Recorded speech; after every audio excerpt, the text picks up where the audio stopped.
Hey everybody, this is Josh Runquist here for the Debriefings YouTube channel, here for another edition of Out Today and What I Missed, this time for October 18th, 2024. We have 18 albums this week, 10 that are coming out today, and 8 that I've missed along the way, so there's absolutely no time to dilly-dally. Let's get into it. Up first, we have Knorris with Wormtails. This is the third album from this tech death yet very melodic death metal band, and I find that this band is exploring a lot more of what's possible within themselves with this album. The music is way more melodic and has more of a Black Dahlia feel than ever before, but you're still going to hear those tech death elements of bands like Veil of Panath, Arsis, and even Gorod. But mixing that in with that Black Dahlia style of American melodeath is just a perfect combination, and it just hits right at home for people that have been looking for this kind of sound. It's oddly catchy, especially those not expecting it, but whether they're going full bore or they know when to let the melodies do the talking, this might be an album that might be worth your time if you want to explore what melodic, technical death metal is all about. Next up, we have a band that I deeply apologize for getting the name wrong right off the bat. Capilla Ardiente with Where Gods Live and Men Die. This is another third album, but this time from a Chilean doom metal band, and they have made some of the most epic doom metal of 2024. It really does hit that Epicus Doomicus Metallicus, which of course comes from Candlemass. It's a major influence on this album, but you start to hear other bands in that epic doom metal sound as well. The production is crisp and clear, the songwriting takes you on a journey with a lot of twists and turns, and the overall delivery is just something to behold. It's a modern throwback while expanding things just enough. There's been a lot of great albums this year in the epic doom metal sound, but we always need more, and I'm always happy to see a band coming back and doing some of their peak performance and definitely delivering the goods. What a killer album. Up next is Deserts of Mars with Dead Planet Exodus, and this is the second album from this band who have been around for the last 18 years, but with a new lineup, a new way about how they're going about things. I really think that they have put out the better of the two albums so far with this album. It's just a stronger presence, a really fun sci-fi concept throughout. It just reminds me so much of what I love about doom rock, doom metal, heavy metal, progressive rock. I hear elements of 70s classic rock in here, right up through 90s and 2010s stoner rock as well. Like, a way for me to describe it is like a mixture of Clutch meets The Sword. For some people, that's going to be right up your alley. For others, you might be a little hesitant. But I think if you give it a shot, you'll find one of the most catchy, fun, and out there doom metal releases in the doom rock world of 2024. Up next is Ensiferum with Winterstorm, and this is the revitalization album for Ensiferum that I didn't realize needed to happen within the band. And I say that because they added one key element to their very folky, melodic death metal sound. They started incorporating power metal, not just musically, because that's always kind of been there, but vocally. They started incorporating clean power metal vocals on this album, and I know some people are going to be turned off from that, especially if you're a tryhard, but I think for everybody else,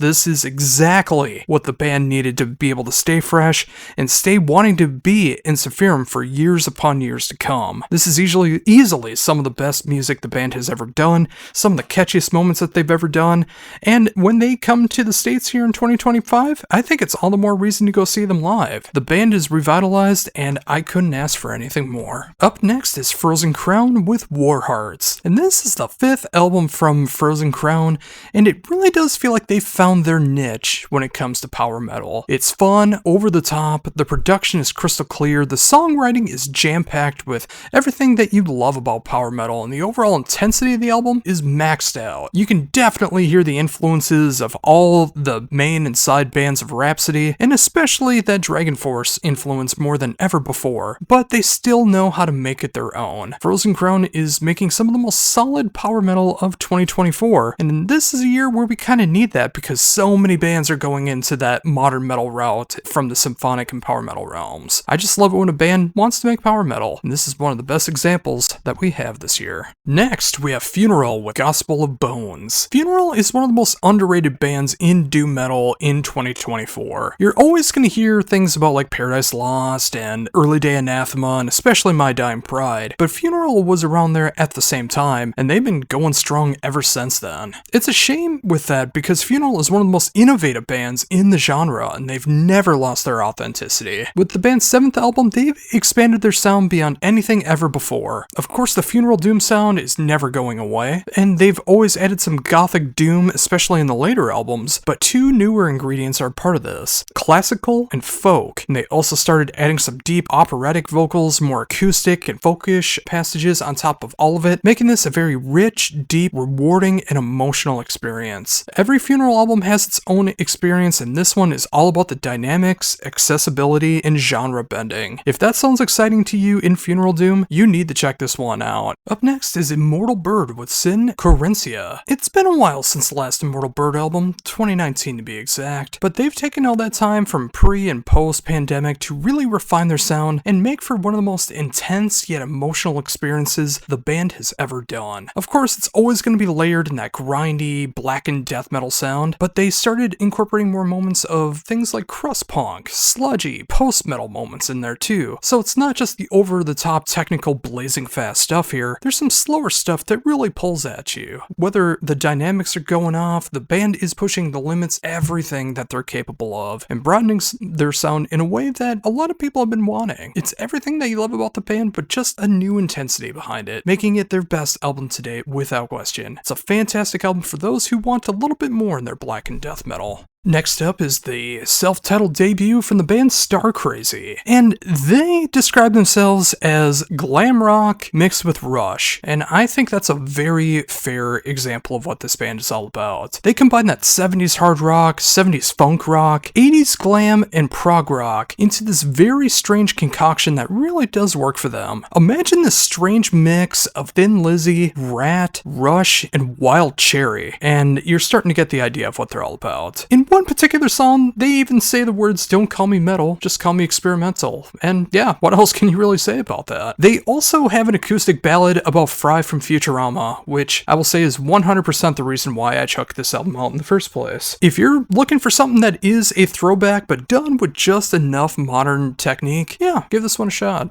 And now for one of the most polarizing albums of 2024, depending on your genre, it is the brand new album from Swallow the Sun with Shining. Swallow the Sun, especially on the last couple albums, have written some of the deepest, darkest death doom that you could possibly imagine. Now, the band has taken a bit more of a silver lining into their sound and created something that feels a bit more peppy, a little more optimistic, just in music. If you listen to the lyrics though, it's just as death doom as ever, but you can understand those lyrics just a little bit more, as the clean vocals are there about 75 to 90% of the time. And don't worry, old school fans, more of that death doom sound starts to come in on the latter half of the album. And when you have a producer that worked with bands like Blink-182 and A Day to Remember, that's just clearly gonna come off in some way. But when you listen to this, there's so much layers, so much dynamics, and everything that you love about Swallow the Sun. I will say it's one of the most satisfying doom metal albums of the year. And finally, for the last album that's coming out today, it is the brand new album from Vianity, with The Final Element. Vianity is back and better than ever. The Swedish band's 6th album is their most dynamic and captivating album in their whole discography. Everything you love about the band is on full display, from their full-on power metal assaults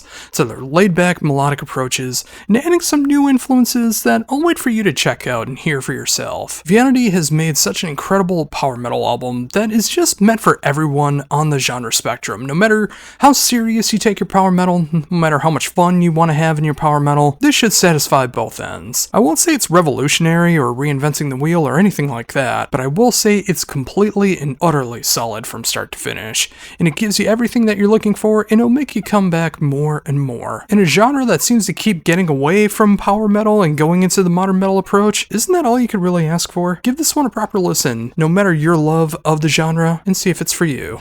Now it's time for all the albums that I've missed along the way, starting with the brand new album from Glenarius with The Stars Will Light the Way. I can't believe I missed this album. It feels like I should have caught it the week that it came out, but unfortunately albums do fall through the cracks sometimes. Although it's easy to miss out on a Glenarius album, as this is their 17th album in 23 years, so it's bound to happen. But one thing that does make this one stand out is the fact that even after all this time and this many albums, the band has never lost a step. They're still writing some of their best musical arrangements ever. It's just full of that neoclassical and symphonic power metal that you love so much, the soaring vocals, the overall enjoyment that you just get from listening to the band. It's pure, authentic, neoclassical power metal. So many people try to imitate this, but they can never duplicate what this band is capable of, and it's easily one of the best neoclassical power metal albums of the year. Up next is the brand new album from Godspeed You, Black Emperor, with no title as of 13th of February 2024, 28,340 dead. And of course that reference is to everyone that has been killed due to the Gaza Strip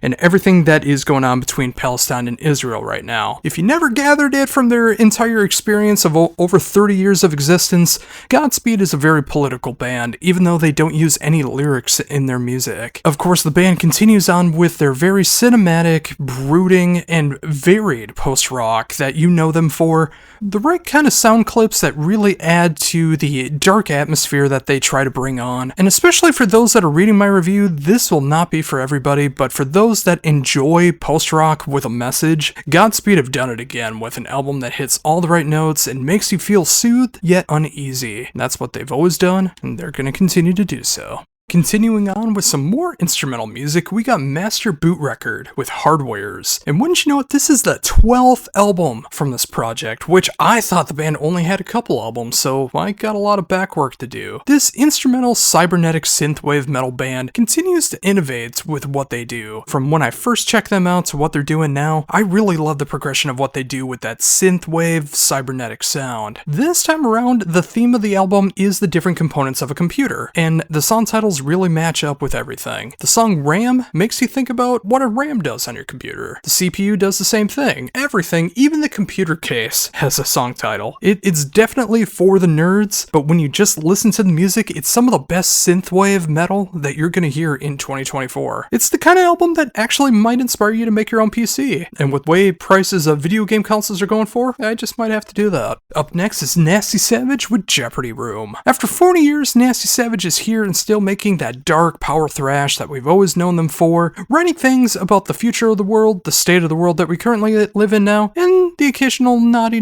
stuff. The soul of the band has changed so much over the years, but Nasty Ronnie is still fronting the band and wanted the band to get a little harder, a little faster, a little stronger, and a little darker this time around. For those that are not familiar, especially on this album, imagine a mix of Control Denied, Nevermore, Agent Steel, and Jagdpanzer, but just done with a little more tongue-in-cheek kind of feel between all of it, and you got Nasty Savage. Of course, the whole band's catalog is worth checking out, but this is easily the heaviest album that they've put out. And one particular song that you might not want to play when your parents are around. You'll hear it once, and you'll know what I'm talking about. It's just the kind of heavy album that'll put a smile on your face, and it deserves the attention that you can give it, so give this one a shot. Up now is Odious with Equilibrium Tool. And a lot of people like to think that Nile is the true Egyptian metal band. No, it's Odious. It's been 9 years since their sophomore album, and I'm so happy that they're back with their very dark, sophisticated blend of symphonic death metal and Middle Eastern folk metal,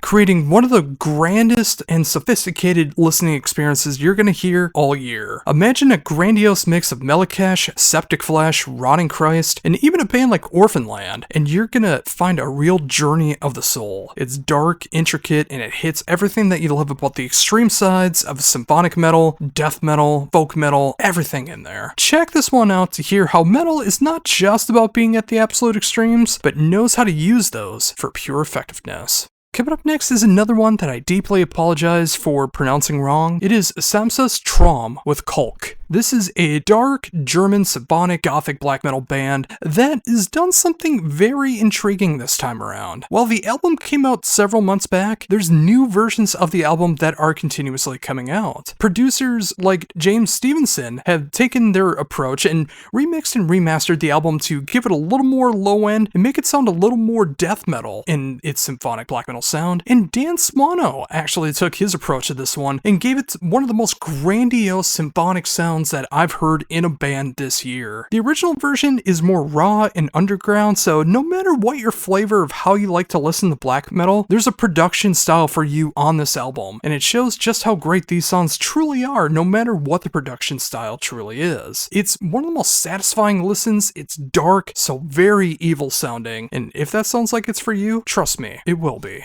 Up next is Siren Oath with Loveless. It kinda sounds like it's an Italian symphonic power metal band that just turned into a modern metal band, doesn't it? Well, it's not. It's actually a post-black band from Poland, and this is their sophomore album, and it continues to blend the lines between black gaze, post-rock, goth rock, and black metal in a way that hits so many emotional moments, with the occasional moments where you can feel like their spirit enters your soul and rips it apart. It hits all the ranges you expect from the style, and with such emotional range, and you can really hear moments of bands like Alcest, Lantlos, Deaf Heaven, and Wilderness going on throughout the entire thing, and just an extra layer of sadness on top of all of it. I blame that all on the gothic side. This is an album you need in your life if you love the post-black sound. This should soothe the soul for anyone who enjoys the genre.